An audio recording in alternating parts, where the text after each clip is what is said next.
নবম হিজরি সন, আরবি রজব মাসের বৃহস্পতিবার। নবীজি সাল্লাল্লাহু আলাইহি ওয়াসাল্লাম ৩০,০০০ সাহাবীর একটি বিশাল কাফেলা নিয়ে তাবুক প্রান্তরে উপস্থিত হন। নবীজির নেতৃত্বে এত বড় কাফেলা এর আগে আর কখনো দেখা যায়নি। মদিনা থেকে তাবুক পর্যন্ত পৌঁছাতে এই কাফেলার যে কী কষ্ট হয়েছিল তা বলে শেষ করা যাবে না। মাথার উপর খোলা আকাশ, পায়ের নিচে তপ্ত বালু, কোথাও একটু ছায়া নেই, বাতাস নেই, গরমে সকলের নাভিশ্বাস ওঠার অবস্থা। কিন্তু দিন ইসলাম প্রতিষ্ঠার জন্য তারা এই সব কিছুই হাসি মুখে বরণ করে নিয়েছিলেন। নবীজির জীবদ্দশায় আল্লাহর পক্ষ হতে সাহাবা কেরামের জন্য এটা ছিল সর্বশেষ ইমানি পরীক্ষা। আল্লাহর মেহেরবানিতে সাহাবা কেরাম এই পরীক্ষায় যোগ্যতার সঙ্গে উত্তীর্ণ হয়েছিলেন। এত কষ্টের পর নবীজি যখন তাবুকে পৌঁছেন, তখন রোমক বাহিনীর ভয়ে হাত কম্পন উঠে যায়। নবীজির সাথে ৩০,০০০ জাবাজ যোদ্ধার খবর শুনে রোমকরা রণে ভঙ্গ দিয়ে দ্রুত পালিয়ে বাঁচে। শত্রুপক্ষের মোকাবেলার অপেক্ষায় নবীজি সেখানে বেশ কিছুদিন অপেক্ষা করেন। যখন বুঝতে পারেন তাদের আর ফিরে আসার সম্ভাবনা নেই, তখন সকলকে নিয়ে আবার মদিনায় চলে আসেন। কিশোর বন্ধুরা, আমাদের প্রিয় নবীজির জীবন কাহিনী আর কিছুক্ষণের মধ্যেই শেষ হয়ে যাবে। এরপর বিস্তর সময় তোমাদের হাতে থাকবে। তখন বসে বসে একটু চিন্তা করো, ওই সকল মর্দে মুমিনরা কেমন মুসলমান ছিলেন, আর আমরা কেমন মুসলমান। দিন ইসলামের জন্য তারা কি করেছেন, আর আমরা কি করছি। তারা আল্লাহর রাসূলকে কেমন ভালোবেসেছিলেন, আর আমরা কেমন ভালোবাসি। মনে রেখো, ১০০ কাফেরের মোকাবেলায় একজন খাঁটি মর্দে মুমিনই যথেষ্ট। ওদের যত অস্ত্র শস্ত্র রণকৌশল আর জনশক্তি থাকুক না কেন, এই সবের মোকাবেলায় মুমিনের একটি তাকবীর ধ্বনিই যথেষ্ট। আল্লাহ পাক আমাদের নিকট থেকে শুধু ত্যাগের পরীক্ষাটুকু নিতে চান। আমরা ত্যাগ স্বীকার করে ঘর ছেড়ে বের হতে পারলে নিঃসন্দেহে বাকি সবটুকু আল্লাহ পাক নিজ কুদরতে করে দিবেন। চলো একবার না হয় পরীক্ষা দিয়েই দেখি, এতটুকু কি মুসলমান হিসেবে আমরা করতে পারবো না? তাহলে আমরা কেমন মুসলমান? আজ সারা দুনিয়ায় মুসলমানদের দুর্দিন চলছে। ইসলামের শত্রুরা সুকৌশলে আমাদের মধ্যে নানা বিভেদ ছড়িয়ে দিয়ে নিজেরা ফায়দা লুটে নিচ্ছে। আমাদেরকে ওদের স্থায়ী গোলাম বানানোর আয়োজন করছে। চলো আমরা আরেকবার নবীযুগের মতো জেগে উঠি। পৃথিবীর এক প্রান্ত থেকে ও প্রান্ত পর্যন্ত ইসলামের বিজয় পতাকা নিয়ে ছুটে যাই। যেখানেই দেখব শত্রুর আনাগোনা, সেখানেই হবে আমাদের ঈমানের পরীক্ষা। যেখানেই শত্রুর উপস্থিতি আঁচ করা যাবে, সেখানেই আমাদের রুখে দাঁড়াতে হবে। মনে রেখো, আমাদের প্রিয় নবীজি সাল্লাল্লাহু আলাইহি ওয়াসাল্লাম বলে গেছেন, মুমিনগণ পরস্পর এক দেহের মতো। শরীরের কোনো অংশে যদি একটি কাঁটা ফুটে, সারা দেহেই তা অনুভূত হয়। পৃথিবীর শেষ প্রান্তেও যদি কোনো একজন মুসলমান আক্রান্ত হয়, মনে করতে হবে আমরা সবাই আক্রান্ত হয়েছি। আমাদের দেহের অংশ আমরা মুসলিম ভাইটিকে উদ্ধারের জন্য আমাদেরকে সেখানেই ছুটে যেতে হবে। ঐক্যবদ্ধ প্রতিরোধ গড়ে তুলতে হবে। এই যেন হয় আমাদের আগামী দিনের অঙ্গীকার। আল্লাহ আমাদের সহায় হন। বিদায় হজ, ১০ম হিজরি সন। কিশোর বন্ধুরা, এক এক করে আমরা এখন বিদায় হজ পর্যন্ত চলে এসেছি। বিদায় হজ অর্থ বুঝেছো তো? নবীজির জীবনে একবারই হজ করেছিলেন। এটা ছিল নবীজির জীবনের প্রথম ও শেষ হজ। আর ওমরা আদায় করেছিলেন মোট ৪ বার। মক্কা বিজয়ের পর থেকেই সারা আরব জাহানে ইসলামের জোয়ার এসে গিয়েছিল। গোটা নবম হিজরিটা ছিল মুসলিমদের হিজরি। হাওয়াজেন, সাকিফ, বনু সাদ, বনু বকর, বনু হানিফ সহ ইসলাম বিদ্বেষী সকল গোত্রই মুসলমান হয়ে গেছে। তারা দলে দলে এসে ইসলাম কবুলের কথা নবীজিকে জানিয়ে গেছেন। মাঝে তাবুক যুদ্ধ, এটাই যা ব্যতিক্রম। তাছাড়া সমগ্র আরব শান্ত, কোথাও কোনো সংঘাত নেই, যুদ্ধ নেই। এতদিনের সব যুদ্ধবাজরা এখন ইসলামী মুজাহিদ দলে সামিল হয়ে গেছেন। এখন তারা সকলেই সাহাবী, নবীজির একান্ত অনুগত। সামান্য যন্ত্রণা যা শুরু করেছিল রোমকরা, তাদেরও যথেষ্ট শিক্ষা হয়ে গেছে। সব দিকেই যখন শান্তির পায়রারা নিরাপদে উড়ে বেড়াচ্ছিল, ঠিক তখনই নবীজি ঘোষণা করলেন, ইনশাআল্লাহ এ বছর আমি পবিত্র হজ আদায় করব। গত বছর অর্থাৎ নবম হিজরিতে নবীজি হযরত আবু বকরের নেতৃত্বে একটি হজ কাফেলা মক্কা পাঠিয়েছিলেন। এ বছর তিনি নিজেই হজে যাবেন, হজ কাফেলার নেতৃত্ব দিবেন। এই ঘোষণায় সাহাবা কেরামদের মধ্যে দারুণ সাড়া পড়ে যায়। সবাই এক পায়ে খাড়া। এবার তারা সবাই নবীজির সঙ্গে হজে যাবেন। এই সংবাদ দ্রুত মক্কা মদিনার বাইরেও ছড়িয়ে পড়ে। সব এলাকা থেকে মানুষ দলে দলে মক্কায় এসে সমবেত হতে থাকেন। অনেকে সরাসরি মক্কায় না গিয়ে মদিনায় চলে আসেন। মক্কার পথে হজ কাফেলা, ১০ম হিজরি, ২৫শে জিলকদ, রোজ সোমবার নবীজি মক্কার পথে যাত্রা শুরু করলেন। সঙ্গে সাহাবা কেরামদের বিশাল কাফেলা, প্রায় ১,০০,০০০ লোকের সমাবেশ। মদিনা থেকে ৬ মাইল দূরে জুল হুলাইফা নামক স্থানে গিয়ে নবীজি হজের এহরাম বাঁধেন। চৌঠা জিলহজ। রোজ শনিবার নবীজি মক্কায় এসে পৌঁছেন এবং সর্বপ্রথম ওমরা আদায় করেন। সাহাবা কেরামও নবীজির দেখাদেখি ওমরা আদায় করেন। অতঃপর ৯ জিলহজ পর্যন্ত মক্কায় বসে অপেক্ষা করতে থাকেন। ৯ তারিখ বৃহস্পতিবার নবীজি সাল্লাল্লাহু আলাইহি ওয়াসাল্লাম সকলকে নিয়ে আরাফার ময়দানে চলে যান। সে এক বিশাল সমাবেশ। সেখানে নবীজি সাল্লাল্লাহু আলাইহি ওয়াসাল্লাম উপস্থিত সাহাবা কেরামের উদ্দেশ্যে ঐতিহাসিক একটি ভাষণ দান করেন। এই ভাষণের ভাষা, শব্দ ও বক্তব্য সবটাই ছিল হৃদয়গ্রাহী। এটা ছিল সর্বশেষ নবীর সর্বশেষ পয়গাম। এত মানুষের সমাগম যে কোথাও তিল ধারণের জায়গা নেই। নবীজিও ভাষণ দেওয়ার জন্য একটি উঁচু জায়গায় উঠে দাঁড়ালেন। সাহাবা কেরাম শুধু সামনের দিকে দেখছেন। নবীজির জ্যোতির্ময় চেহারাটি ছাড়া আর কোনো কিছুই তাদের দৃষ্টির সামনে নেই। চারিদিকে পিন পতন নীরবতা। নবীজি সাল্লাল্লাহু আলাইহি ওয়াসাল্লাম ভাষণ শুরু করলেন। সে এক দীর্ঘ ভাষণ। প্রিয় বন্ধুরা, ভাষণের মূল বক্তব্যটা আমি তোমাদের জন্য এখানে সংক্ষেপে তুলে ধরছি। নবীজি দাঁড়িয়ে আল্লাহ পাকের শুকরিয়া আদায়ের পরে প্রথমেই সকলের দৃষ্টি আকর্ষণ করে বললেন, হে মুসলমান ভ্রাতা সকল, আমার কথাগুলো মন দিয়ে শোনো। আজ আমি তোমাদের জন্য কিছু জরুরি কথা বলবো। জানি না আগামী বছর আবার তোমাদের সাথে এখানে আমার সাক্ষাৎ হয় কিনা। এভাবেই নবীজি বক্তব্য শুরু করলেন। তারপর বললেন, আজ থেকে মুসলমানের জান, মাল, ইজ্জত, আবরু, রক্ত কিয়ামত পর্যন্ত অন্য মুসলমানের জন্য হারাম করে দেওয়া হলো। যেমন এই দিন, এই মাস, এই শহরকে তোমরা পবিত্র বলে জানো, তেমন একজন মুসলমানের জান, মাল, ইজ্জত, আবরু, রক্ত অন্য মুসলমানের জন্য পবিত্র জানবে। এর পবিত্রতা নষ্ট করা তোমাদের জন্য সম্পূর্ণরূপে হারাম।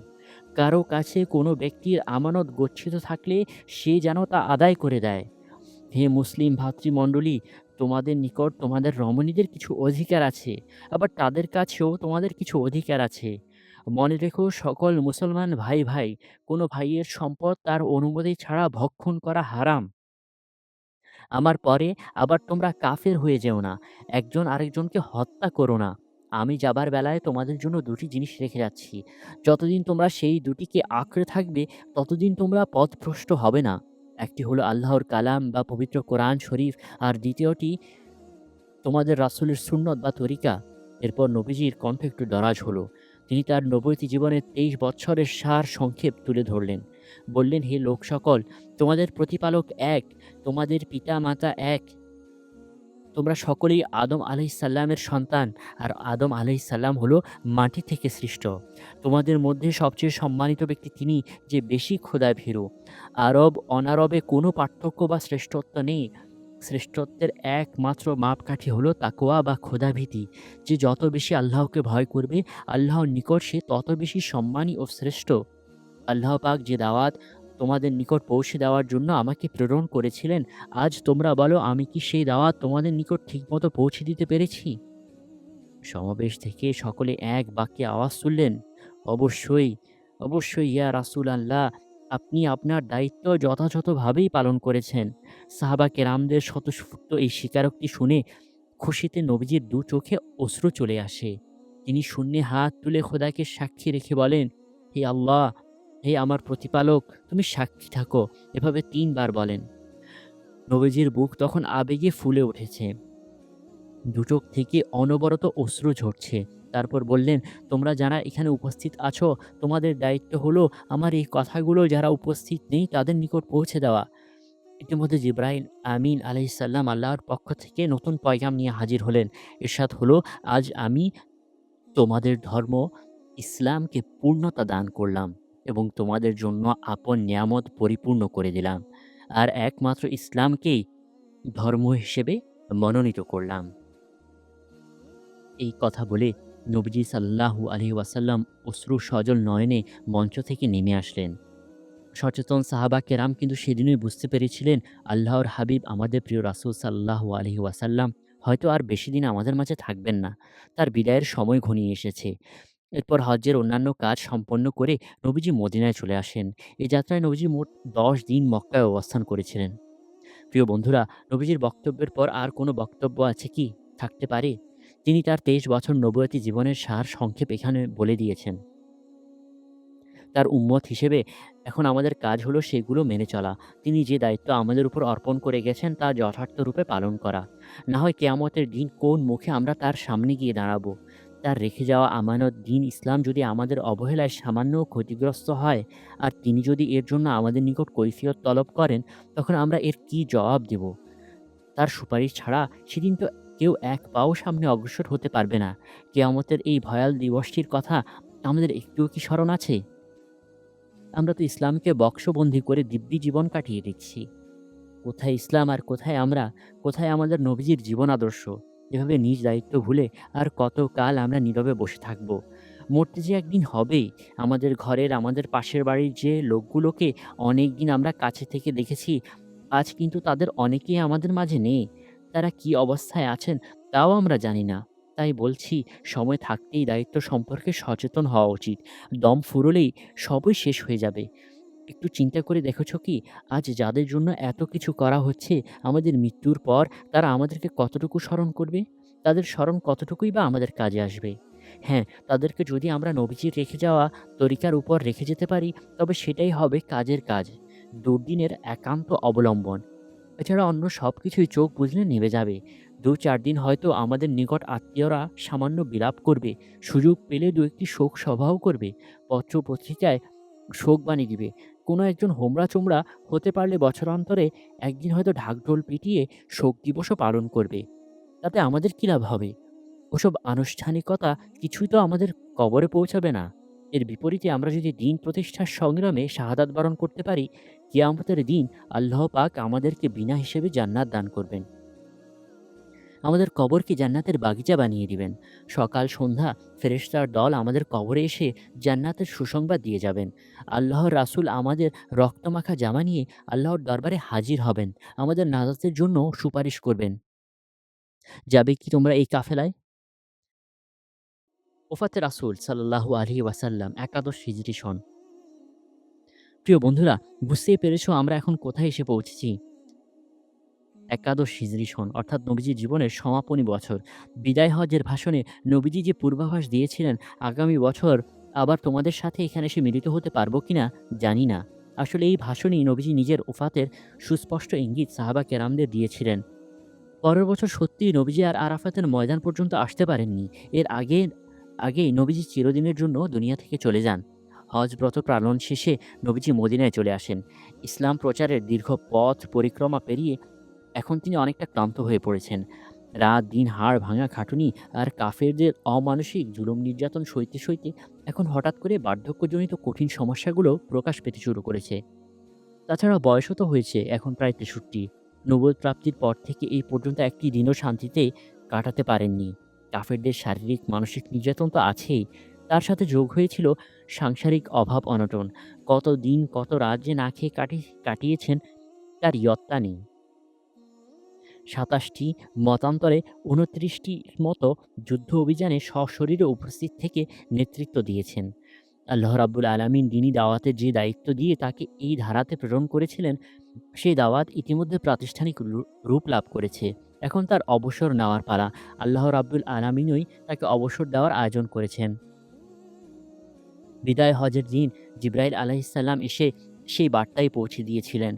নবীজি সাল্লাল্লাহু আলাইহি ওয়াসাল্লাম মদিনায় ফিরে এসেছেন প্রায় ২ মাস হতে চলল। সামান্য টুকটাক যে কাজগুলো বাকি ছিল এর মধ্যে নবীজি তাও প্রায় গুছিয়ে নিয়েছেন। আরব সমাজে আদিকাল থেকে বংশকৌলিন্যের যে একটি ধারা গড়ে উঠেছিল, ইসলাম আসার পর তার অবসান হয়েছে। কিন্তু এর প্রভাব তখনও মানুষের অন্তর্জগৎ থেকে পুরোপুরি মুছে যায়নি। নবীজি জীবনের শেষ প্রান্তে এসে এই প্রথাটিরও চির অবসান ঘটানোর উদ্যোগ নেন। সফর মাসের ২৬ তারিখ, রোজ সোমবার, নবীজি রোমকদের বিরুদ্ধে আরেকটি জিহাদের জন্য বড়সড় একটি সৈন্যবাহিনী গঠন করেন। এতে হযরত আবু বকর, ওমর, আবু উবাইদা রাদিয়াল্লাহু তাআলা আনহুর মতো শীর্ষ সাহাবীদেরকেও অন্তর্ভুক্ত করেন। এই অভিযানের সেনাপতি হিসেবে নিযুক্ত করেন নবীজির আজাদকৃত গোলাম হযরত যায়েদ ইবনে হারেসের পুত্র হযরত উসামা রাদিয়াল্লাহু তাআলা আনহুকে। সাধারণত কুলশীল আরবদের জন্য এমন একটি সিদ্ধান্ত মেনে নেওয়া খুব একটা সহজ কাজ ছিল না। তারা সব কিছু মেনে নিতে পারলেও জাহিলিয়াতের যুগে এই জাতীয় কোনো সিদ্ধান্ত কিছুতেই মেনে নিতে পারত না। হযরত আবু বকর, ওমর, আবু উবাইদার রাদিয়াল্লাহু তাআলা আনহুর মতো এত বড় বড় ব্যক্তিত্বের সামনে একজন সাধারণ গোলামের পুত্রকে সেনাপতির মর্যাদা প্রদান, তা কি করে হয়? এমন একটি প্রশ্ন সাধারণভাবে অনেকের মনে জাগার কথা ছিল। নবীজি সাল্লাল্লাহু আলাইহি ওয়াসাল্লাম এই সিদ্ধান্তের মাধ্যমে সে প্রশ্নেরই মূলোৎপাটন করতে চেয়েছিলেন।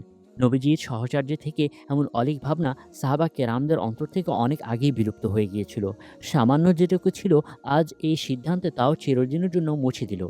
কারণ ইসলাম এসেছে মানুষের মনোজগৎ থেকে সকল প্রকার বর্বর ধারণা ও কুসংস্কারকে ধ্বংস করতে এবং সবার উপর মানুষ সত্য এই কথাটি বুঝিয়ে দিতে।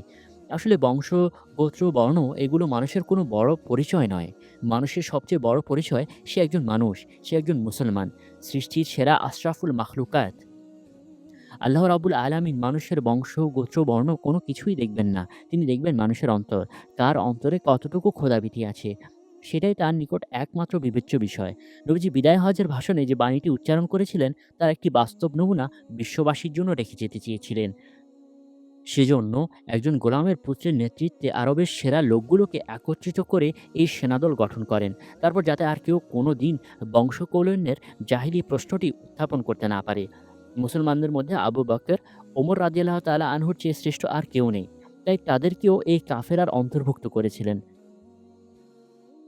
সফর মাসের ২৬ তারিখ সোমবার নবীজি এই দলটি গঠন করেন। ২৮ তারিখ বুধবার রাতেই তিনি হঠাৎ করে অসুস্থ হয়ে পড়েন। কাফেলা তখনও মদিনা ত্যাগ করেনি। নবীজির অসুস্থতার সংবাদটি বাতাসের আগে মদিনার ঘরে ঘরে পৌঁছে গেল। কাফেলার প্রধান সেনাপতি হজরত উসামা রাদিয়াল্লাহু তাআলা আনহুর নিকটও এই সংবাদ পৌঁছল। তিনি সাময়িক যাত্রাবিরতি করে আরও ২-৪ দিন মদিনায় থেকে যাওয়ার সিদ্ধান্ত নেন। নবীজির শারীরিক অবস্থা দিন দিন অবনতির দিকেই যাচ্ছিল। গায়ে ভীষণ জ্বর, মাথা ব্যথা, শোয়া থেকে উঠতে পারছেন না। হযরত আয়েশা রাদিয়াল্লাহু তাআলা আনহা মাথায় পানি ঢালছেন। এর মধ্যেও তিনি সাহাবা কেরামদের জরুরি পরামর্শ দিয়ে যাচ্ছেন। এই অসুস্থ শরীর নিয়েই তিনি রীতিমতো মসজিদে উপস্থিত হওয়ার চেষ্টা করছেন। নামাজের ইমামতিও করছেন। কিশোর বন্ধুরা, আমরা তো নামাজ পড়ি ঠিকই, কিন্তু জামাতে হাজির হওয়ার গুরুত্ব আমরা কতটুকু অনুভব করি? একবার একটু চিন্তা করে দেখো তো। তোমাদের বলবো কি, আমি নিজেও তো এই দোষে দুষ্ট। সামান্য মাথা ব্যথা হলেই হলো, জামাতে যাওয়া তো দূরে থাক, ঘরে বসে সময়মতো নামাজটুকু আদায় করতেই আমাদের ধুম ফেটে যায়। অথচ নবীজি অসুস্থতার কারণে ভালো করে হাঁটতে পারছেন না। দুজনের কাঁধে ভর করে পা টেনে টেনে মসজিদে চলে আসছেন। কত দুর্বল শরীর, কত অসুস্থ, তারপরেও মসজিদে আসছেন, জামাতে শরিক হচ্ছেন। আমি তোমাদের জন্য দোয়া করব। তোমরাও আমার জন্য দোয়া করো। আল্লাহ পাক যেন আমাদেরকে নবীজির মতো মসজিদে গিয়ে জামাতের সঙ্গে নামাজ আদায় করার তৌফিক দান করেন। তারপর একদিন নবীজি এত অসুস্থ হয়ে পড়লেন যে আর মসজিদে আসতে পারলেন না। হযরত আবু বকর রাদিয়াল্লাহু তাআলা আনহুকে নামাজের ইমামতি করতে বললেন। হযরত আবু বকর রাদিয়াল্লাহু তাআলা আনহু নামাজের ইমামতি করছেন। নবীজি প দরজার পর্দা টেনে শুয়ে শুয়ে সেই দৃশ্য দেখছেন। এভাবেই কেটে গেল আরও কয়েকদিন। প্রতিদিনই নবীজির শরীরের অবস্থার অবনতি ঘটছে। থেকে জ্বর, মাথা ব্যথা বেড়ে চলেছে। নবীজির এই অবস্থা দেখে সাহাবা কেরামদের মন একেবারে ভেঙে পড়ে। বিভিন্ন মজলিসে জড়ো হয়ে তারা নবীজির কথা স্মরণ করে কান্নাকাটি করতে লাগলেন। নবীজির কানে এই সংবাদ পৌঁছালে তিনি একদিন হযরত আলী ও হযরত ফজল রাদিয়াল্লাহু তাআলা আনহু-এর কাঁধে ভর করে খুব কষ্ট করে মসজিদে এসে হাজির হন। হযরত আব্বাস রাদিয়াল্লাহু তাআলা আনহু নবীজির আগে আগে পথ পরিষ্কার করে আসছিলেন। সেদিন কোনোমতে মসজিদ পর্যন্ত আসতে পারলেও দুর্বলতা হেতু মিম্বারে উঠে বসতে পারলেন না। অনেক কষ্টে মিম্বারের সিঁড়ি পর্যন্ত এসে বসে পড়েন। ব্যথিত সাহাবা কেরামদের সান্ত্বনা দেওয়ার জন্য সেখানে ছোট্ট করে একটি ভাষণ প্রদান করেন। ভাষণের শব্দগুলো ছিল খুবই মায়াবী। নবীজি বললেন, হে লোক সকল, আমি জানতে পারলাম তোমরা নাকি তোমাদের নবীর ইন্তেকালের কথা চিন্তা করে খুব হতবিহ্বল হয়ে পড়েছ। আমার পূর্বের নবীরা কি কেউ চিরকাল বেঁচে ছিলেন? হ্যাঁ, আমি আমার প্রতিপালকের সঙ্গে মিলিত হতে যাচ্ছি। তোমরাও আমার সঙ্গে আবার মিলিত হবে। আমার সঙ্গে তোমাদের মিলনের স্থান হবে হাউজে কাউসার। সুতরাং যে ব্যক্তি কিয়ামতের দিন হাউজে কাউসারের পানি পান করতে চায়, তার উচিত অহেতুক কথাবার্তা ও কাজ থেকে বিরত থাকা। আমি তোমাদেরকে তোমাদের মুহাজির ভাইদের সঙ্গে ভালো ব্যবহারের উপদেশ দিয়ে যাচ্ছি। মানুষ যখন আল্লাহর আদেশ মেনে চলে, তখন তাদের শাসকবর্গ ও বাচ্চারা তাদের সাথে ভালো ব্যবহার করে। আর মানুষ যখন আল্লাহর আনুগত্য ছেড়ে দেয়, তখন তাদের শাসকবর্গ তাদের সাথে নিষ্ঠুর আচরণ করতে থাকে। এই কথাটুকু বলেই নবীজি আবার গৃহে চলে আসেন। ওফাতের ৩-৪ দিন পূর্বে নবীজি আরেকবার মসজিদে আসেন। তখন হযরত আবু বকর রাদিয়াল্লাহু তাআলা আনহু সাহাবা কেরামদের নামাজের ইমামতি করছিলেন। নবীজিকে আসতে দেখে তিনি পিছনে সরে আসতে চাইলেন। নবীজি তাকে হাতের ইশারায় আসতে বারণ করেন। তিনি ধীরে, ধীরে হযরত আবু বকর রাদিয়াল্লাহু তাআলা আনহু-এর বাম পাশে এসে বসে পড়েন। নামাজ শেষে তিনি সাহাবা কেরামদের উদ্দেশ্যে সংক্ষিপ্ত একটি ভাষণ দেন। ইন্তেকালের পূর্বে মসজিদে এসে এটাই ছিল নবীজির শেষ ভাষণ। হঠাৎ করে মসজিদে আসতে দেখে সাহাবা কেরাম দারুণ পুলকিত হন। নবীজি সকলকে উদ্দেশ্য করে বলেন, "আমি আবু বকরের কাছে সবচেয়ে বেশি ঋণী। আল্লাহকে ছাড়া অন্য কাউকে যদি আমি আমার খলিল বানাতাম, তাহলে এই আবু বকরকেই আমার খলিল বানাতাম। আল্লাহ ছাড়া আমার কোনো খলিল নেই। সুতরাং আবু বকর আমার ভাই ও বন্ধু।" এরপর একটু দম নিয়ে বলেন, "আবু বকরের দরজা ছাড়া মসজিদের চারিদিকে যতগুলো দরজা আছে সব বন্ধ করে দাও।" অন্তিম মুহূর্তে নবীজি সাল্লাল্লাহু আলাইহি ওয়াসাল্লাম। এর পরের ঘটনা ১২ই রবিউল আউয়াল সোমবার হযরত আবু বকর রাদিয়াল্লাহু তাআলা আনহু সাহাবা কেরামদের নিয়ে ফজরের নামাজ আদায় করছিলেন। এমন সময় হঠাৎ নবীজি হযরত আয়েশা রাদিয়াল্লাহু তাআলা আনহার কক্ষের পর্দা তুলে মুসল্লিদের দিকে দেখলেন আর মুচকি হাসলেন। হযরত আবু বকর রাদিয়াল্লাহু তাআলা আনহু এই দৃশ্য দেখে পিছনে সরতে লাগলেন।